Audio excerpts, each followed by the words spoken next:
Welcome to engineers success tutorial.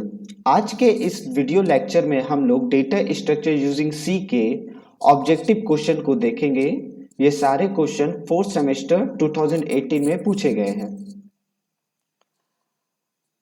हमारा पहला question है, एज्यूम करें कि इंट अगर 4 बाइट का है, assuming int is 4 bytes, then what is the size of int array 15। कहने का मतलब क्या है, एज्यूम करना है कि इंट हमारा 4 बाइट का है, मतलब एक एलिमेंट अगर हम लोग डाल रहे हैं तो वो कितना बाइट स्पेस ले रहा है, 4 बाइट का। ठीक है, तो 15 एलिमेंट के लिए अगर हम लोग डालेंगे तो वो कितना बाइट का स्पेस लेगा, तो हमारा क्या हो जाएगा 15 इंटू 4। सिंपली हम लोग क्या कहेंगे, ये कितना बाइट का स्पेस लेगा, 60 बाइट का। नेक्स्ट क्वेश्चन है, what are the advantages of array. Array का एडवांटेजेस क्या है, easier to store elements of same data type. Same data type मतलब हम लोग एरे का डेफिनेशन जानते हैं, it is used to collect the data similar data type. तो ये क्या है, एरे का एडवांटेज है। Used to implement other data structure like stack and queue. With the help of array, array की मदद से हम लोग स्टैक एंड क्यू को इंप्लीमेंट करते हैं।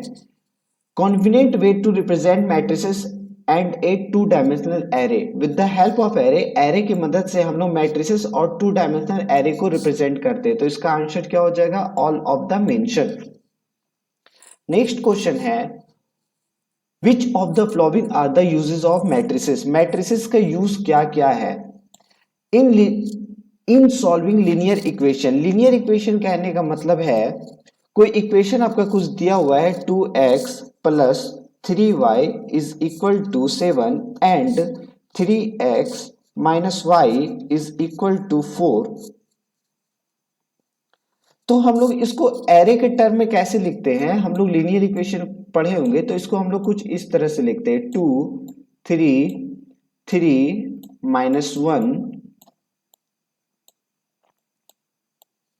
x y which is equal to 7 and 4, है ना, 7 एंड 4। तो लीनियर इक्वेशन को सॉल्व करने में हम लोग मैट्रिसेस की मदद लेते हैं। Image processing. इमेज प्रोसेसिंग क्या कहता है कि जो मैट्रिक्स जो होता है वो इमेज प्रोसेसिंग में करता है, stores the data regarding each pixel. Image में जो भी पिक्सल होता है ना, सपोज ये हमारा इमेज है और ये छोटे छोटे पिक्सल से बना है, तो जो भी ये पिक्सल होता है ना, ये मैट्रिसेस के द्वारा ही स्टोर होता है। Graph theory. ग्राफ थ्योरी क्या होता है, ये एक स्क्वायर मैट्रिक्स के मदद से रिप्रेजेंट किया जाता है। तो हमारा आंसर क्या हो जाएगा, all of the mention. Next question है, removing an element from the stack is called. अच्छा, यहाँ पे बात स्टैक की आ रही है और यहाँ पे ये क्या कह रहा है, अगर हम स्टैक से कोई एलिमेंट को डिलीट करते हैं तो हम लोग पहले स्टैक का एक बेसिक जान लें कि स्टैक क्या होता है। इसमें हम लोग दो ऑपरेशन परफॉर्म करते हैं। पहला ऑपरेशन जो होता है वो होता है पुश ऑपरेशन। पहला ऑपरेशन हमारा होता है पुश, और हमारा जो नेक्स्ट ऑप्शन होता है वो नेक्स्ट ऑपरेशन जो होता है वो पॉप ऑपरेशन होता है। ठीक है, पुश ऑपरेशन क्या करता है, ये डेटा को इंसर्ट करने में हेल्प करता है, और पॉप ऑपरेशन डेटा को डिलीट करने में मदद करता है। तो प्रोसेस ऑफ रिमूविंग, रिमूविंग मतलब डेटा को डिलीट करना, तो हमारा आंसर क्या हो जाएगा, पॉप। पॉप कहाँ है, हमारे 4th नंबर ऑप्शन पे, तो हमारा आंसर क्या हो गया, पॉप ऑपरेशन। नेक्स्ट क्वेश्चन है, which data structure is used to implementing recursion. कौन सा डेटा स्ट्रक्चर रिकर्सन को इंप्लीमेंट करता है, तो इसका सीधा आंसर होता है हमारा स्टैक। क्योंकि रिकर्सन जो भी फॉलो करता है वो हमारे स्टैक के मदद से ही होता है। रिकर्सन क्या होता है, कोई फंक्शन अपने आप को बार बार कॉल कर रहा है, तो जब कोई फंक्शन बार बार कॉल करता है तो उसको कॉल करके वो स्टैक में रखता है, इसलिए इसका आंसर क्या हो जाएगा, स्टैक। नेक्स्ट क्वेश्चन है, विच Which of the following is not an inherent application of stack। मतलब इस चार ऑप्शन में से ए बी सी डी में से कौन सा ऐसा है जो एप्लीकेशन नहीं है स्टैक का? रिवर्सिंग ए स्ट्रिंग, किसी भी स्ट्रिंग को सपोज कोई नेम है या कोई वर्ड्स है उसको रिवर्स करना, तो with the help of stack we can easily reverse any string, so ये तो एप्लीकेशन है। Evaluation of postfix expression, postfix expression जब हम लोग पढ़े होंगे तो इसका जो इवेल्युएशन होता था ये with the help of stack होता था, तो हम लोग कह सकते हैं कि ये भी स्टैक का एप्लीकेशन है। इम्प्लीमेंटेशन ऑफ रिकर्सन, अभी जस्ट हम लोग लास्ट क्वेश्चन में देखें कि रिकर्शन किसका एप्लीकेशन है, तो स्टैक का है। तो हमारा जो ऑप्शन बचा job scheduling, this is not the inherit application of stack. अच्छा, तो बात ये आती है किसका एप्लीकेशन है, ये भी जानने वाली बात है। तो जॉब शेड्यूलिंग क्यू का एप्लीकेशन है, with the help of queue we can implement job scheduling. Okay, next question है the data structure required for BFS, breadth first search of a graph is, कौन सा ऐसा डेटा स्ट्रक्चर है जो BFS को require करता है? हमारा इसका आंसर है क्यू। अब क्यू है ये जान लेते हैं। होता क्या है ब्रेथ फर्स्ट सर्च, सिंपली ये जो प्रिंसिपल फॉलो करता है वो होता है फीफो, मतलब फर्स्ट इन फर्स्ट आउट। और हम लोग जानते हैं कि क्यू भी जो एप्लीकेशन जो प्रिंसिपल को फॉलो करता है वो होता है फीफो, इसलिए हमारा सिंपली अगर बेसिक तरीके से देखा जाए तो हम लोग किस डेटा स्ट्रक्चर का यूज करते हैं ब्रेथ फर्स्ट सर्च के लिए, क्यू का। ठीक है, हमारा नेक्स्ट क्वेश्चन है in link list each node contain minimum of 2 fields. हम लोग लिंक लिस्ट पढ़ चुके हैं, लिंक लिस्ट कंटेन होता है नोड का, और नोड कुछ इस तरह से बना रहता है। ठीक है, एक फील्ड जो होता है हम लोग क्वेश्चन दे सकते हैं कंटेन मिनिमम 2 फील्ड, तो 1 field is for data field, यानी कि जो हमारे ये वाला फील्ड होगा, सपोज करते हैं ये हमारा कौन सा फील्ड है, data field, data field. Okay, then के क्वेश्चन क्या पूछ रहा है, the data the second field is, second field किस चीज के लिए यूज होता है? तो हम लोग जानते हैं कि जो इसका सेकेंड फील्ड होता है it's hold the address of its successor node, मतलब इसके आगे आने वाला जो नोड है ये उसका एड्रेस कंटेन करता है। तो point to character no, point to integer no, point to node, point to node अगर मतलब अगर ये किसी आगे आने वाले नोड का एड्रेस स्टोर कर रहा है तो इट्स मींस ये उसको पॉइंट कर रहा है, तो हमारा आंसर है point to node. Next question है what is memory efficient, what is memory efficient doubly link list, memory efficient doubly link list क्या है? Each node has only one pointer to traverse the list back and forth. एक node में ही ऐसा ये draw किया जाएगा इस node को कि सपोज ये तो हमारा डेटा फील्ड हो जाता है ना, तो ये एक नोड है, ऐसा नोड जिसकी मदद से हम लोग predecessor node plus successor node दोनों नोड को एक्सेस कर सके, जो हमारा क्या होता है memory efficient doubly link list. तो हमारा आंसर हो जाएगा each node has only one pointer to traverse the list back and forth. अच्छा, इस नोड का एक और, इस लिंक लिस्ट को हम लोग कहते हैं XOR लिंक्ड लिस्ट, इस लिंक लिस्ट को हम लोग XOR लिंक लिस्ट भी कहते हैं, ये भी जानने वाली बात है। ठीक है, तो इसका आंसर क्या हो गया, each node has only one pointer to travel and forth. हमारा नेक्स्ट क्वेश्चन है which of the following false about circular linked list, circular linked list के लिए कौन सा ऐसा स्टेटमेंट यहां लिखा गया है जो गलत है? Every node has successor, each node का क्या होता है, एक सक्सेसर होता है। तो सर्कुलर लिंक लिस्ट क्या होता है, कुछ इस तरह से ये लिंक लिस्ट होता है, डेटा एलिमेंट रहते हैं इसमें, है ना। तो क्या कह रहा है, ईच नोड हैज सक्सेसर, मतलब हर एक नोड का एक सक्सेसर भी रहता है और हर एक नोड का एक प्रीडिसेसर भी रहता है, तो it is true. The time complexity of inserting a new element of the head of the list is big O of 1।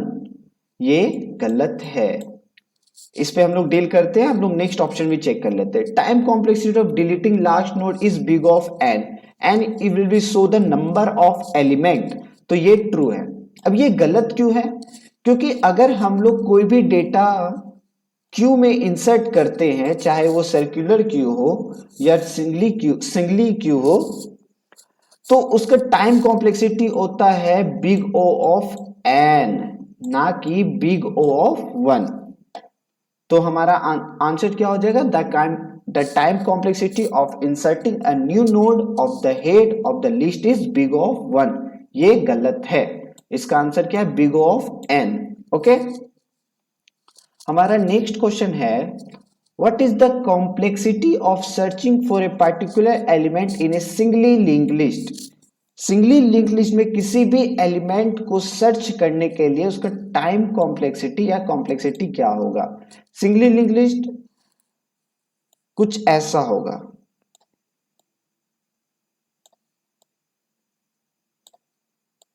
है ना? हर एक नोड एक दूसरे से कनेक्टेड होगा, each node connecting with each other with a only one way traverse। सिर्फ one way traverse होता है सिंगली लिंक लिस्ट में। मानते हैं हमारा यहाँ पे कितने एलिमेंट है? n एलिमेंट का सिंगली लिंक लिस्ट है। तो क्या कह रहा है? Searching for a particular element. Suppose हम लोग को इस एलिमेंट को सर्च करना है, तो हम लोग को सर्च करने के लिए यहां से स्टार्ट करके यहां इसको और ये सबको सर्च करते हुए यहां पहुंचना पड़ेगा, यानी कि जितना एलिमेंट है उतना सर्च। तो सिंपली ये क्या हो जाएगा? Big O of n, big O of n, that is हमारा A number option, big O of n। Next question, can a tree stored in an array using either one of in order और post order और pre order traversal be again reformed? क्या simply ये क्या पूछ रहा है? क्या हम लोग in order, post order, pre order, अगर ये तीन में से कोई एक चीज दिया रहा तो हम लोग उस ट्री को एरे में कन्वर्ट कर सकते हैं? Can be A tree stored in an array? क्या ये ट्री इस एरे में स्टोर किया जा सकता है अगर सिर्फ इन ऑर्डर या फिर पोस्ट ऑर्डर या फिर प्री ऑर्डर ट्रैवर्सल दिया रहे? तो सिंपली इसका आंसर होगा no, we need one more traversal to form a tree. या तो हमारा वो इन ऑर्डर रहे प्लस प्री ऑर्डर रहे, ओके, या तो वो हमारा प्री ऑर्डर रहे प्लस पोस्ट ऑर्डर रहे, या फिर वो हमारा पोस्ट ऑर्डर रहे प्लस इन ऑर्डर रहे। ये इस सीक्वेंस में होना चाहिए, in order pre order post order और पोस्ट ऑर्डर इन ऑर्डर। मतलब हमारा एटलीस्ट 2 ट्रैवर्सल दिया रहना चाहिए, तभी हम किसी ट्री को किसी एरे के किसी एरे की मदद से ट्री को स्टोर कर सकते हैं। ठीक है, नेक्स्ट क्वेश्चन है what is the space complexity of post order traversal in recursive fashion where d is the tree depth and n is the number of nodes। d क्या दर्शा रहा है? मेरे ट्री की गहराई, और n क्या दर्शा रहा है? Number of nodes. सपोज ये हमारा ट्री का कुछ स्ट्रक्चर है,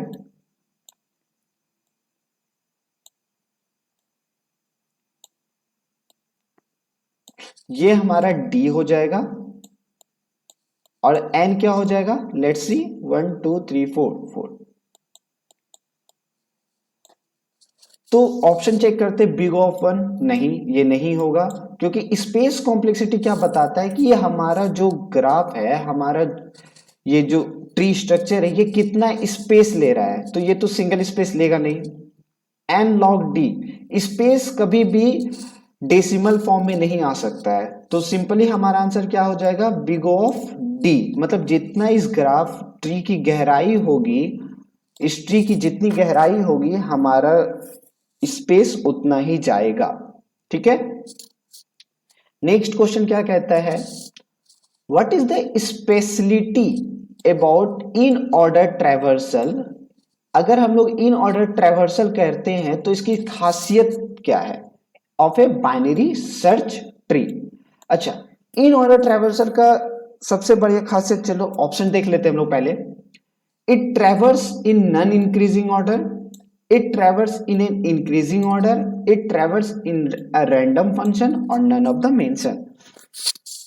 तो बेसिक सी बात है, हम लोग जानते हैं कि अगर हम लोग इन ऑर्डर ट्रैवर्सल कर रहे हैं तो हमारा आउटपुट हमेशा इंक्रीजिंग ऑर्डर में होगा, आउटपुट हमारा इंक्रीजिंग ऑर्डर में होगा, तो हमारा आंसर बी हो जाएगा, it traverses in an increasing order. Next question है, what is an internal sorting algorithm. What is an internal sorting algorithm, internal sorting algorithm क्या है। तो इस चीज को डील करने से पहले हम लोग देखते हैं सॉर्टिंग एल्गोरिदम में इंटरनल और एक्सटर्नल क्या होता है। इंटरनल क्या होता है, इंटरनल क्या होता है, इंटरनल क्या होता है, ये यूज करता है, uses main memory, it uses main memory, मतलब internal sorting algorithm main memory use करता है। जैसे कि हमारा हीप हो गया, सिलेक्शन सॉर्ट हो गया, बबल सॉर्ट हो गया, है ना, और भी है हमारा क्विक सॉर्ट हो गया। ये जो भी सॉर्टिंग एल्गोरिदम है ना, ये हमारा कौन सा मेमोरी यूज करता है, मेन मेमोरी यूज करता है। और देख लेते हैं हमारा एक्सटर्नल क्या यूज करता है। एक्सटर्नल सॉर्टिंग एल्गोरिदम क्या यूज करता है, ये हमारा tape and disk, tape and disk use करता है। इंटरनल का मतलब हो गया जो अंतर है, और एक्सटर्नल का मतलब हो गया जो बाहरी है, ठीक है ना। तो देख लेते हैं, algorithm that use tape and disk during sorting algorithm, no, क्योंकि हम लोग अभी जस्ट देखे हैं जो टेप एंड डिस्क यूज करता है वो कैसा एल्गोरिदम है, वो एक्सटर्नल एल्गोरिदम है। Next, algorithm that uses main memory during sorting, हमारा आंसर मिल गया। वैसा एल्गोरिदम जो मेन मेमोरी यूज करता है, अभी हम लोग यहाँ पे देखें इंटरनल मेमोरी के बारे में, uses main memory like heap sort, selection sort, bubble sort, quick sort. तो हमारा आंसर क्या हो जाएगा, algorithm that uses main memory during sorting. Okay, next question, what is the worst case complexity of quick sort. अच्छा, quick sort का worst case time complexity क्या है। Simply answer होता है इसका big of n square, but I want to show you something, हम लोग आपको कुछ दिखाना चाहते हैं। वर्स्ट केस को हम लोग थ्री पार्ट्स में डिवाइड कर लेते हैं, ठीक है। ये हमारा वर्स्ट केस हो जाएगा। एक हमारा हो जाएगा बेस्ट केस, जिसको हम बी एस लिखते हैं, बी सी लिखते हैं। एक हो जाएगा हमारा एवरेज केस, जिसको हम ए सी लिख देते हैं, और एक हमारा वर्स्ट केस हो जाएगा जिसको हम डब्ल्यू सी लिख रहे हैं। Time complexity for the best case हो जाएगा, वो हो जाएगा हमारा big O of n log n, n log n. For average case it is also हमारा हो जाता है एन लॉग एन,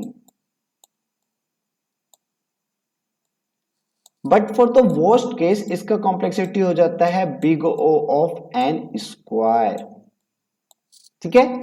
तो कभी भी अगर ये क्वेश्चन चेंज भी करके पूछ दे कि इसका एवरेज केस कॉम्प्लेक्सिटी क्या होता है या बेस्ट केस कॉम्प्लेक्सिटी क्या होता है, अब आपको पता है कि इसका एवरेज केस और best case complexity big of n log n होता है। ओके, अब नेक्स्ट क्वेश्चन, हमारा नेक्स्ट क्वेश्चन है, which of the following statements for a simple graph is correct. एक साधारण ग्राफ के लिए इसमें से कौन सा स्टेटमेंट सही होता है। Every path is a trail, every trail is a path, every trail is a path as well as every path is a trail.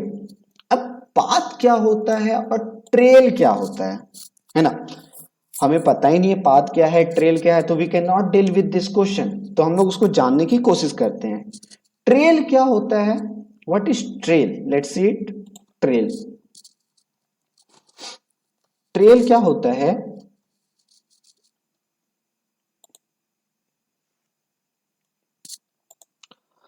Open walk no edge is repeated, मतलब सिंपली कैसे कहते हैं? No edge edge is repeated, no edge is repeated. इसका example हम लोग देखते हैं। Suppose हमारा ये कोई ग्राफ है इस तरह से,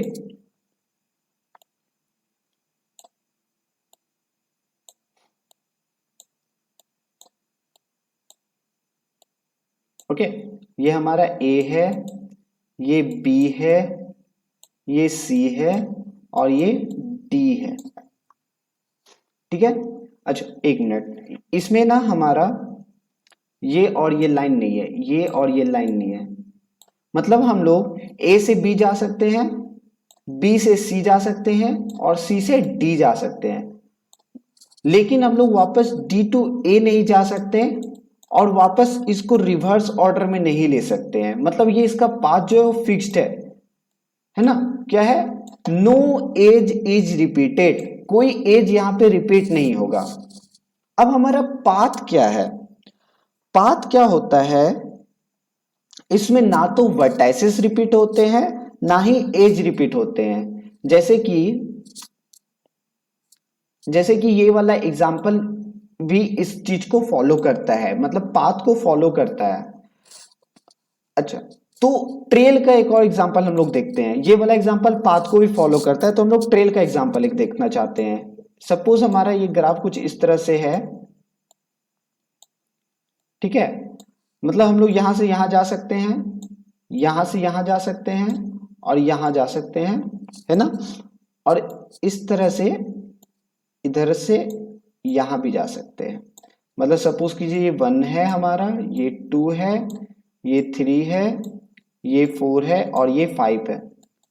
तो हम लोग 1 से 2 जा रहे हैं, 2 से 3, 3 से 4, 4 से वापस 2 और 2 से 5। तो हम लोग यहाँ पे सिंपली देख सकते हैं, हम लोग ये जो 2 है, ये जो हमारा 2 का एज है, 2 का वर्टेक्सिस है, ये हम लोग वापस आ रहे हैं, तो हमारा ये ट्रेल है। और इन दी केस ऑफ पाथ हम लोग ए से बी जा रहे हैं, बी से सी जा रहे हैं, सी से डी जा रहे हैं, ना ही हमारा एज रिपीट हो रहा है ना ही हमारा वर्टेसिस रिपीट हो रहा है, तो हमारा ये क्या है? पाथ। अब देखते हैं option. Every path is a trail, हर एक पाथ ट्रेल है, ऐसा नहीं हो सकता है, क्योंकि पाथ में हमारा ना तो एज रिपीटेड होगा ना हमारा वर्टाइसिस, मगर इसमें हमारा क्या होता है? एज रिपीट होता है, सॉरी वर्टाइसिस रिपीट होता है, तो ये हमारा नहीं होगा। इसी तरह ये भी नहीं हो सकता, तो हमारा ऑप्शन है every trail is a path, every trail is a path, हर एक ट्रेल पाथ हो सकता है। जैसा कि हम लोग ये वाले एग्जांपल में देखे थे, मैंने एक बताया था कि ये हमारा ट्रेल का भी एग्जांपल हो सकता है एज वेल एज पाथ का भी। ओके, हमारा नेक्स्ट क्वेश्चन है, a connected planar graph having 6 vertices, 7 edge contains dash number of region। कोई एक ग्राफ है जिसमें 6 वर्टेसेस हैं, 7 एज है, तो पूछ रहा है इसमें कितना रीजन होगा। तो इसका जो फॉर्मूला है वो निकलता है यूलर्स के फॉर्मूले से, यूलर्स के फॉर्मूले से। उन्होंने क्या फॉर्मूला दिया?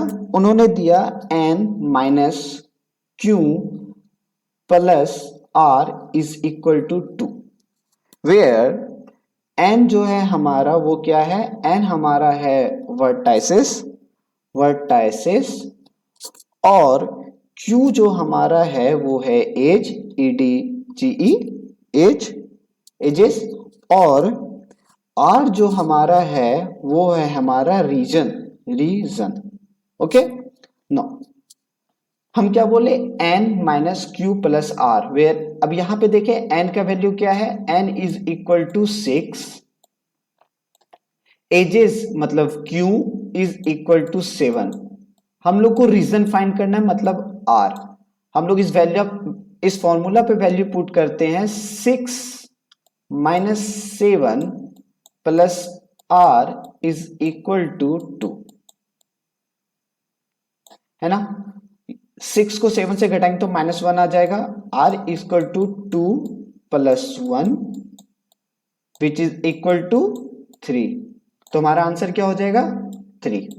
ठीक है, नेक्स्ट क्वेश्चन चेक कर लेते हैं। हमारा नेक्स्ट क्वेश्चन है द डेप्थ फर्स्ट सर्च मतलब DFS travels of a graph will be result into.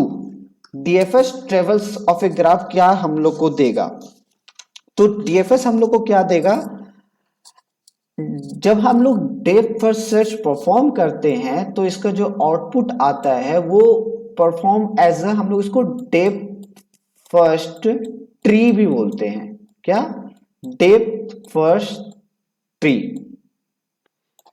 क्या होता है, सपोज एक एग्जांपल लेते हैं हमारा ग्राफ का। ये हमारा B है, ये हमारा A है, ये हमारा E है, ये D है और ये C है।